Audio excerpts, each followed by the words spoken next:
ஒரு காலத்தில் பரந்த பாலைவன நகரத்தில் அலாதின் என்ற நல்ல மனம் கொண்ட ஒரு சிறுவன் வாழ்ந்தான். அவன் ஏழை, ஆனால் அவனுடைய கனவுகள் மிகவும் பெரியவை. அவன் தனது அன்பான அம்மாவுடன் ஒரு சிறிய வீட்டில் வாழ்ந்தான். அவர்கள் வாழ்க்கை எளிமையானது, ஆனால் அன்பு நிறைந்தது. ஒவ்வொரு இரவும் அலாதின் வீட்டின் மேல் மாடியில் அமர்ந்து நட்சத்திரங்களை பார்த்து கொண்டு ஒரு நாள் பெரிய மனிதனாக வேண்டும் என்று கனவு கண்டான். ஒரு நாள் ஒரு மர்மமான வயதான மனிதன் அவனை சந்தித்தான். அவன் தன்னை அலாதினின் மாமா என்று கூறினான். நான் உன்னை பணக்காரனாக்குவேன் என்றான். அலாதின் அவனை நம்பி பாலைவனத்திலுள்ள ஒரு ரகசிய குகைக்குச் சென்றான். குகை திறக்கப்பட்டதும் உள்ளே பொன்னும் வைரங்களும் மின்னின.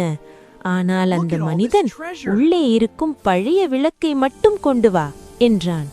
அலாதின் அந்த தூசி படிந்த விளக்கை எடுத்தான். வெளியே வர முயன்ற போது அந்த மனிதன் விளக்கை கேட்டான்.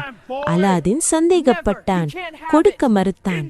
கோபமடைந்த மந்திரவாதி குகையை மூடி அவனை உள்ளே பூட்டிவிட்டான். பயந்த அலாதின் அந்த விளக்கை தடவினான். அப்போது ஒரு பெரிய நீல நிற ஜின் தோன்றினான். நான் இந்த விளக்கின் ஜின், உனக்கு 3 ஆசைகள் என்றான். அலாதின் முதலில் என்னை வீட்டுக்கு பாதுகாப்பாக அனுப்பு என்றான்.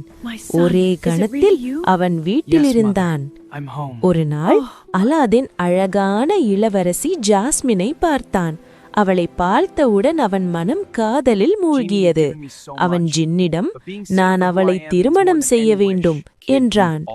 ஜின் அவனை அழகான இளவரசனாக மாற்றினான். அலாதின் அரண்மனைக்குச் சென்று சுல்தானை சந்தித்தான். அவனது நல்ல மனமும் துணிவும் அனைவரையும் கவர்ந்தது. திருமணம் நடைபெற்றது. நகரம் முழுவதும் கொண்டாட்டம். ஆனால் அந்த மந்திரவாதி மீண்டும் வந்தான். ஜாஸ்மினை ஏமாற்றி மந்திர விளக்கை திருடினான். அவன் அரண்மனையை முழுவதும் வேறு நாட்டுக்கு மாற்றினான்.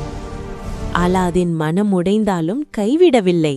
அவன் தைரியமாக அரண்மனைக்குள் சென்று மந்திரவாதியை எதிர்கொண்டான். விளக்கை மீண்டும் பெற்றான். ஜின்னே, எங்கள் அரண்மனையை திரும்ப கொண்டு வா என்றான். அனைத்தும் பழையபடி திரும்பியது.